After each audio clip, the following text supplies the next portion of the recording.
Apreciaré el consejo de la palabra de Dios. Será un tesoro en mi corazón y seré transformado. Hablaré siempre de todo lo bueno que Dios tiene para mí, con palabras de vida, de amor, de salud, de prosperidad y de bendición. Amén.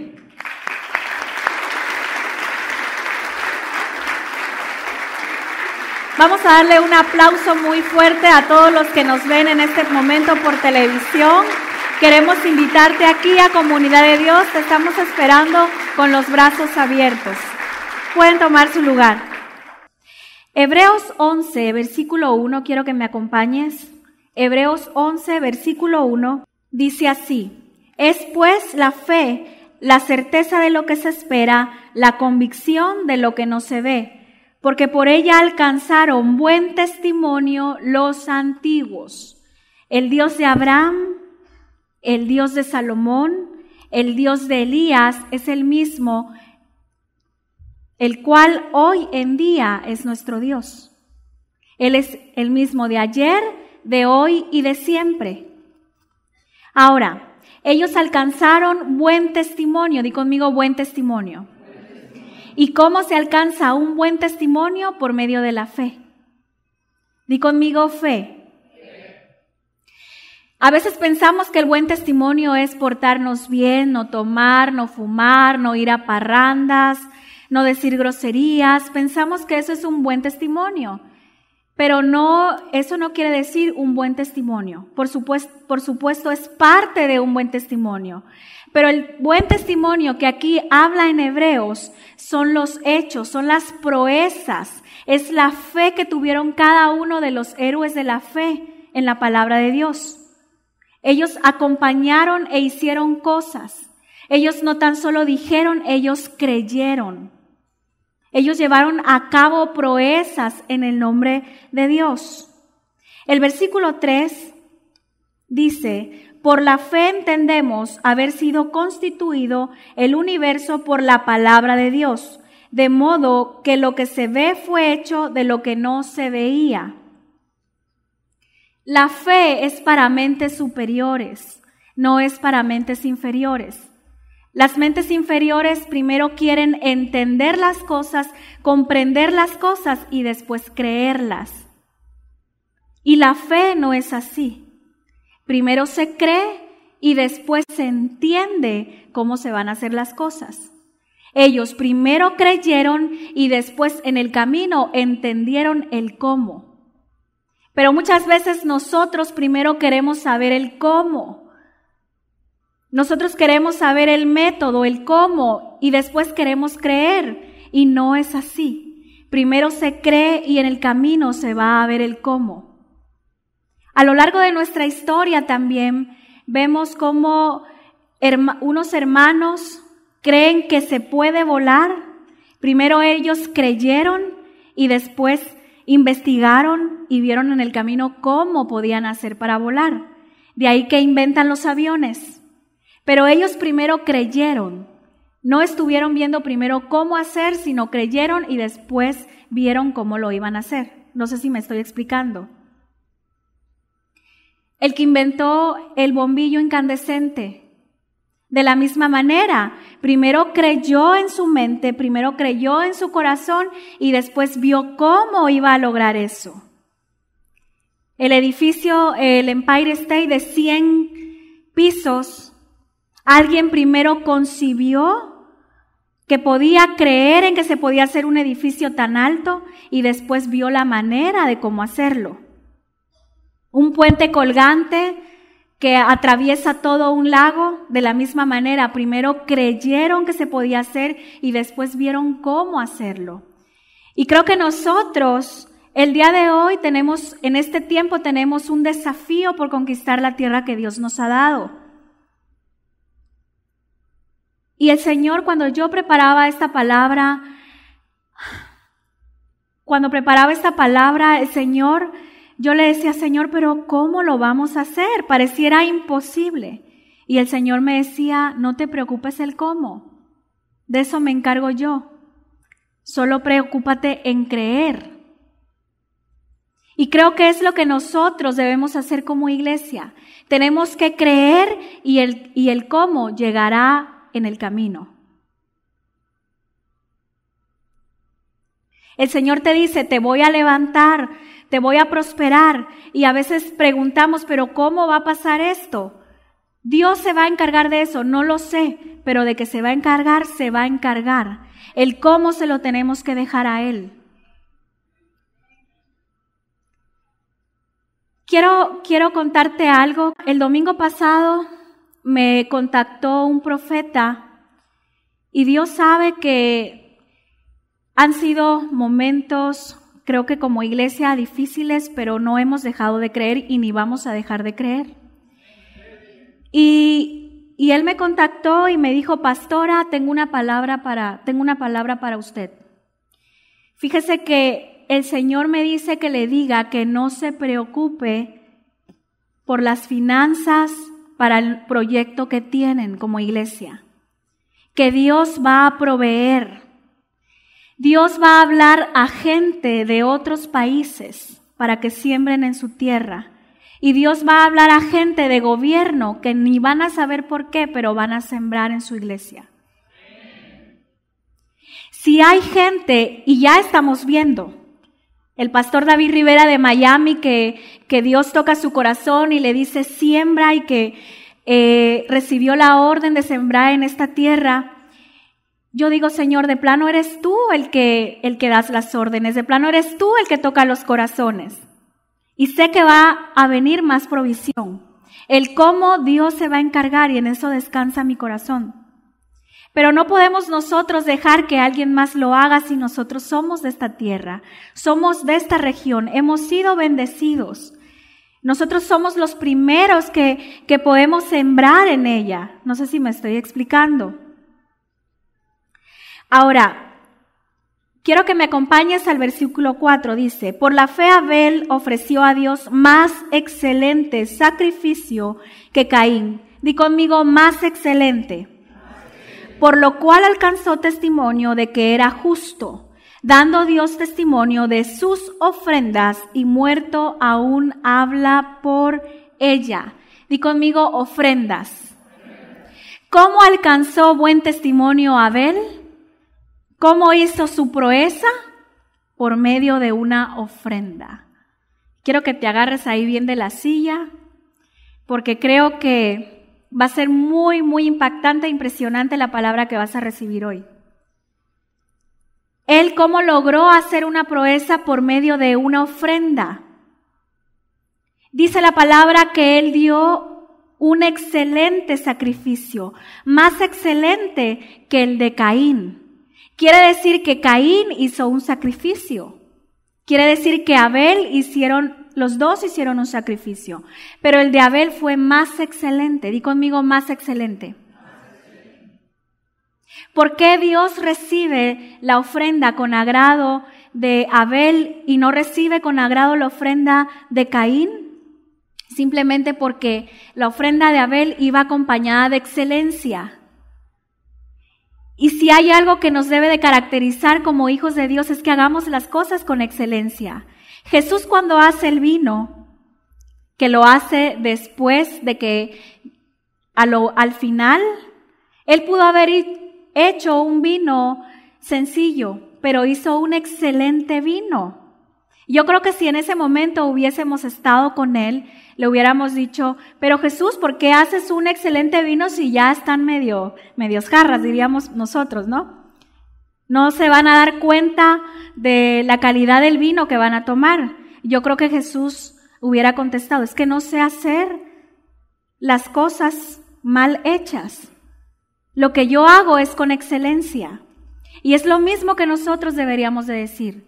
No sé hacer las cosas mal hechas, las sé hacer bien. Y si vamos a hacer proezas, las vamos a hacer bien en el nombre de Jesús. Amén. Di conmigo, ofrenda. Ahora acompáñame por favor a Génesis 4, versículo 1. Dice, conoció Adán a su mujer Eva, la cual concibió y dio a luz a Caín y dijo, por voluntad de Jehová he adquirido varón. Después dio a luz a su hermano Abel, y Abel fue pastor de ovejas, y Caín labrador de la tierra. Y aconteció andando el tiempo que Caín trajo del fruto de la tierra una ofrenda a Jehová. Y Abel trajo también de los primogénitos de sus ovejas, de lo más gordo de ellas. Y miró Jehová con agrado a Abel y a su ofrenda, pero no miró con agrado a Caín y a la ofrenda suya. Y se ensañó Caín en gran manera y decayó su semblante. La pregunta aquí es, ¿en el tiempo de Caín y Abel había iglesias?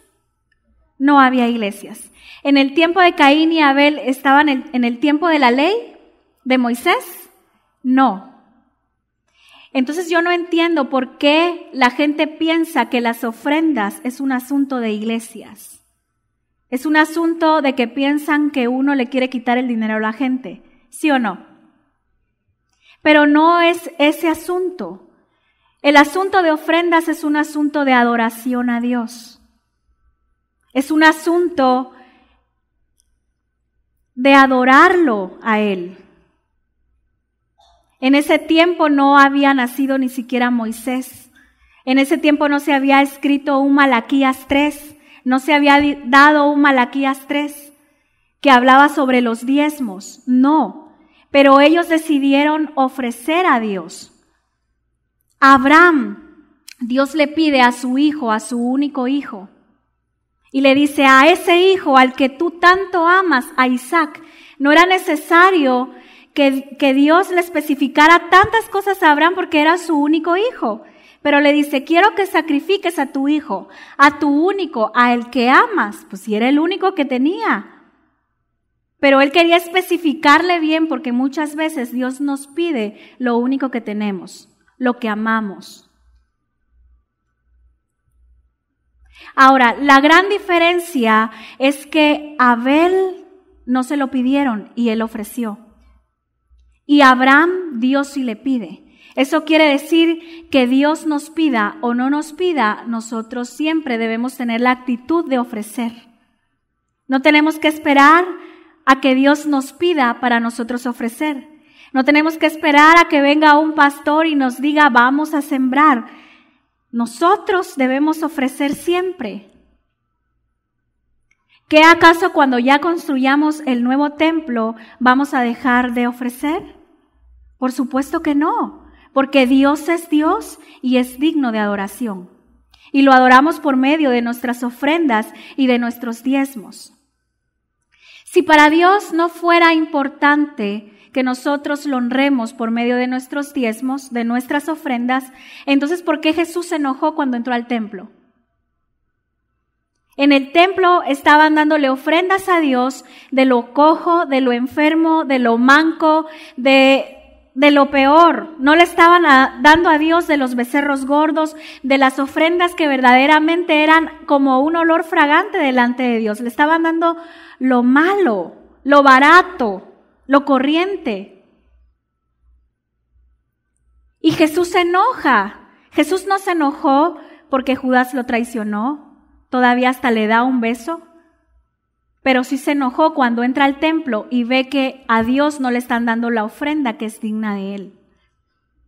Si Dios no estuviese de acuerdo con las ofrendas, con los diezmos, entonces, ¿por qué sí recibió con agrado la ofrenda de Abel? ¿Por qué sí recibe con agrado la ofrenda de Abraham? Que a final de cuentas él terminó proveyendo un cordero y ya no fue necesario que Isaac fuese sacrificado. Cuando Dios le dice a Abraham, quiero que lleves a tu hijo y lo sacrifiques para mí, tu único hijo al que amas, e Isaac no sabía nada y le dice a Abraham, papá, ¿y dónde está el cordero? Quiero que me digas dónde. Y le dice, Dios se proveerá.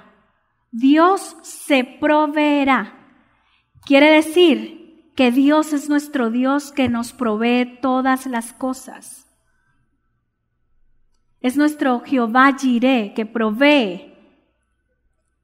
Y si hay alguien que no quiere ofrendar, si no hay alguien que quiere dar un sacrificio excelente, si no hay alguien que quiere mostrar su amor y es probado a darle lo mejor, siempre Dios se va a proveer de alguien que sí quiera darle lo mejor.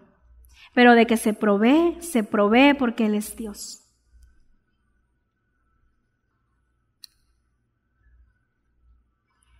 Cuando Dios le dice, regaña a Caín y le dice, pero ¿por qué cometes?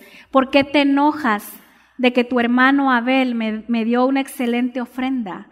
Si tú no hubieses hecho mal en contra mía, Dios mismo diciéndole, si tú no hubieses hecho mal en contra mía, entonces yo te hubiese enaltecido. La palabra enaltecer en el original se usa para los reyes, para enaltecer a un rey.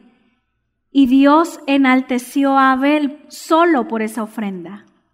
Nada más por esa ofrenda, Dios lo enalteció. ¿Vemos cómo termina la historia? Caín mata a Abel por envidia, pero Dios lo enalteció. Tanto al día de hoy, Dios habla de esa ofrenda. Aún muerto, Dios habla de esa ofrenda. Quiero hablarte un poquito acerca de Jacob, otro héroe de la fe. Génesis 28, versículo 20. E hizo Jacob voto diciendo, si fuere Dios conmigo y me guardare en este viaje en que voy, y me diere pan para comer y vestido para vestir, si volviere en paz a casa de mi padre, Jehová será mi Dios, y esta piedra que he puesto por señal será casa de Dios, y todo lo que me dieres, el diezmo apartaré para ti. Jacob diezmaba, Abraham diezmaba, busquen la palabra de Dios. Abraham le dio el diezmo a Melquisedec y por eso él fue prosperado. Ahora quiero que vayamos un poquito a Jacob. Jacob, ¿quién fue Jacob? Ustedes creo que ya han escuchado un poquito acerca de Jacob. Esaú le vende la primogenitura a Jacob, él no la desprecia, la recibe y después Esaú se enoja tanto, se arrepiente y después era tanto el coraje que él tenía que busca la manera de matarlo. Jacob sale huyendo de ese lugar y se va a una región donde conoce a un suegro muy buena onda, se enamora de una mujer y cuando se enamora de esta mujer, el suegro hace que trabaje 7 años para que se la dé por esposa. Trabaja 7 años y ¿qué creen que le hace el suegro?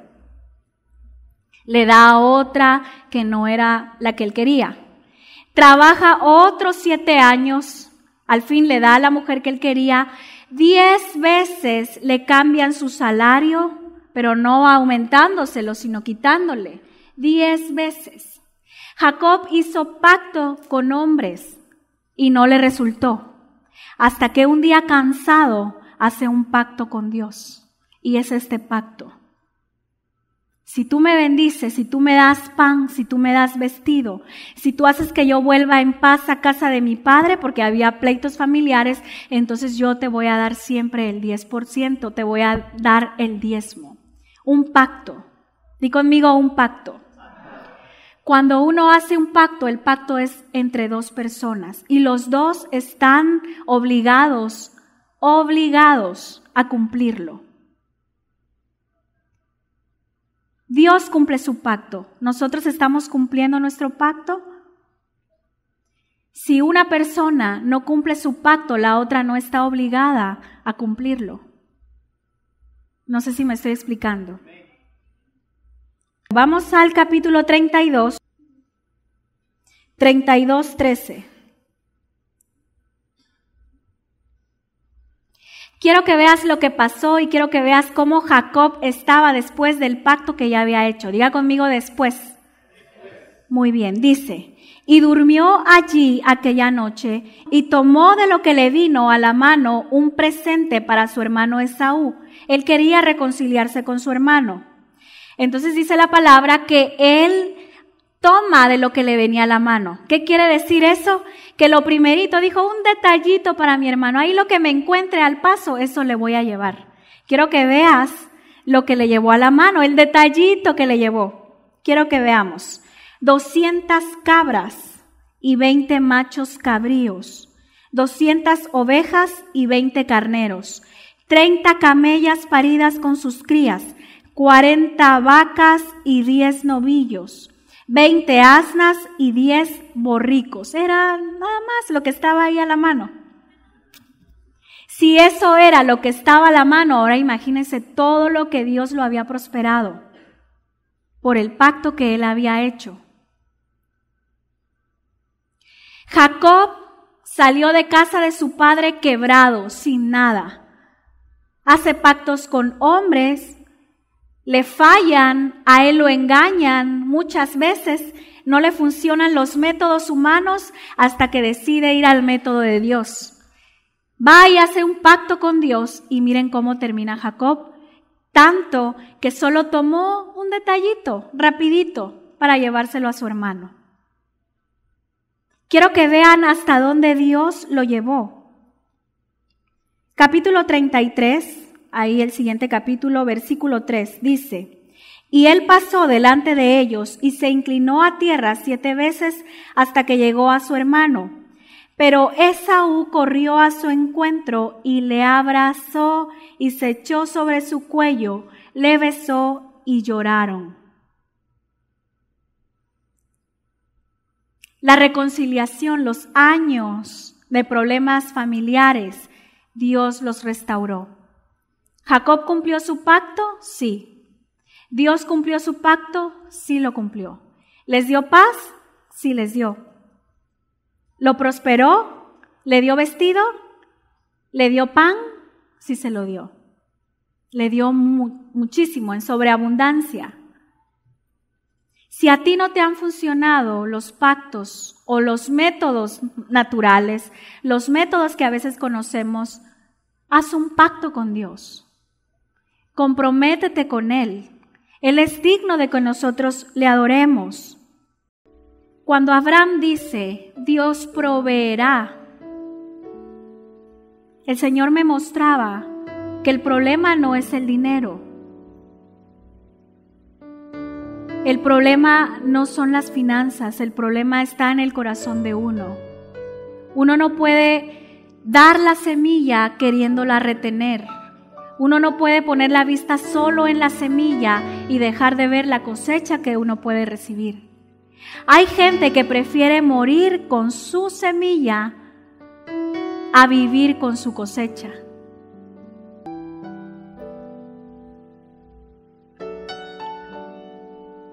Jueces capítulo 6, versículo 15. Gedeón, vamos a hablar de Gedeón. Entonces le respondió: Ah, Señor mío, ¿con qué salvaré yo a Israel? He aquí que mi familia es pobre en Manasés y yo el menor de la casa de mi padre. Jehová le dijo: Ciertamente yo estaré contigo y derrotarás a los madianitas como a un solo hombre. Y Gedeón le responde: Yo te ruego que si he hallado gracia delante de ti, me dé señal de que tú has hablado conmigo. Te ruego que no te vayas hasta que yo vuelva. Gedeón le está diciendo a Dios: no te vayas, aquí espérame. Es cierto, soy pobre. Soy pobre, pero soy generoso.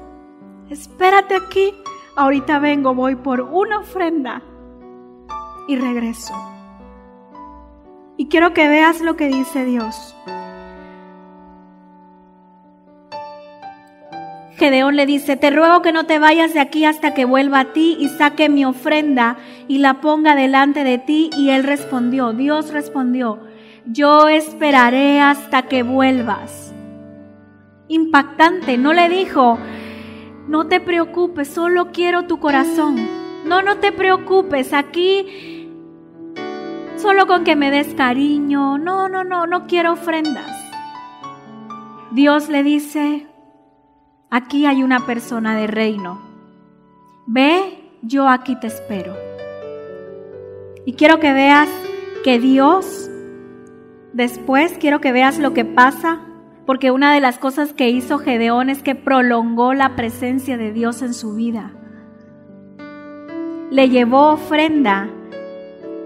Y luego dice, y él respondió, yo esperaré hasta que vuelvas. Y entrando Gedeón, preparó un cabrito y panes sin levadura de un efa de harina, y puso la carne en un canastillo y el caldo en la olla, y sacándolo se lo presentó debajo de aquella encina.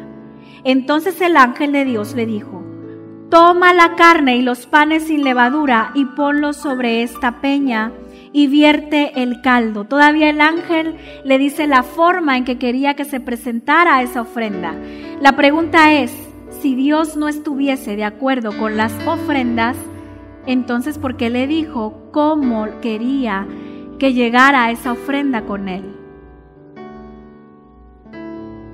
Si Dios no estuviese de acuerdo con las ofrendas, ¿por qué dio a su Hijo Jesucristo, que fue la ofrenda para salvación?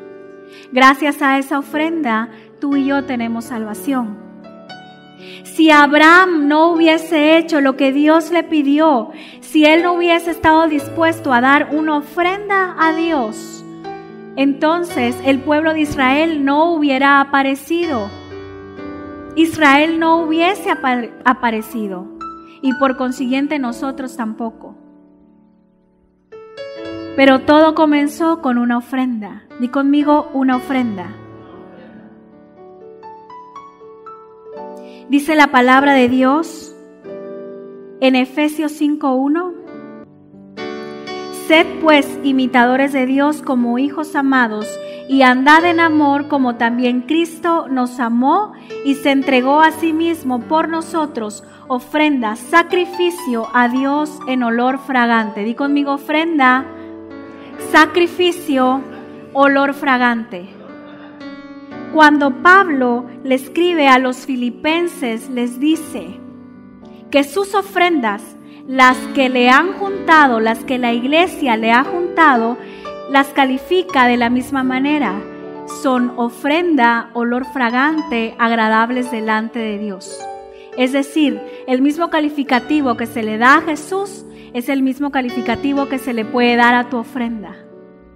Por supuesto, la ofrenda de Jesús es la ofrenda para salvación, pero es el mismo calificativo que se le puede dar a tu ofrenda.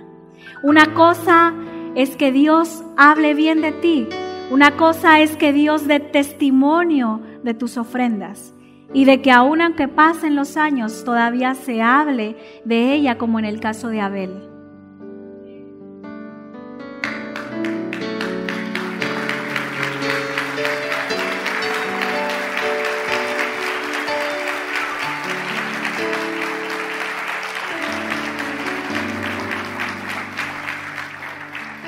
¿Qué hizo Dios para salvarnos? Ofrendó. ¿Qué hizo Dios para quitar la maldición del pueblo de Israel en la época de Malaquías? Les dijo que diezmaran y quitó la maldición. Si has probado muchos métodos y no te ha funcionado, prueba el método de Dios. Cuando nosotros le damos a Dios el diezmo, nosotros tan solo estamos cumpliendo, le estamos dando lo que es de Él. Si nosotros no se lo damos, le estamos robando. ¿Y tú no le darías un aumento de salario a alguien que te está robando en la empresa? ¿Sí o no? ¿Ustedes le darían un aumento a alguien que les roba? Por supuesto que no. Lo mismo es Dios. Él no daría un aumento en finanzas si hay alguien que le está robando. Cuando nosotros pactamos con Dios, cuando nosotros le decimos, Señor, aquí está mi semilla, no la voy a retener porque no estoy viendo mi semilla, estoy viendo la cosecha que voy a recibir. Eso es lo que hay que ver. No la semilla, la cosecha que vamos a recibir. Dios es el mismo de ayer, de hoy y de siempre. Dios es el mismo de Abraham, Dios es el mismo de Isaac, es el mismo que Jacob tuvo, es el mismo Dios que tú y yo tenemos. Es el mismo Dios que nos dice que en su nombre vamos a hacer proezas. No sabemos cómo, pero el cómo va a aparecer en el camino. Solo vamos a creer. Solo vamos a creer y el cómo en el camino Dios proveerá. Amén.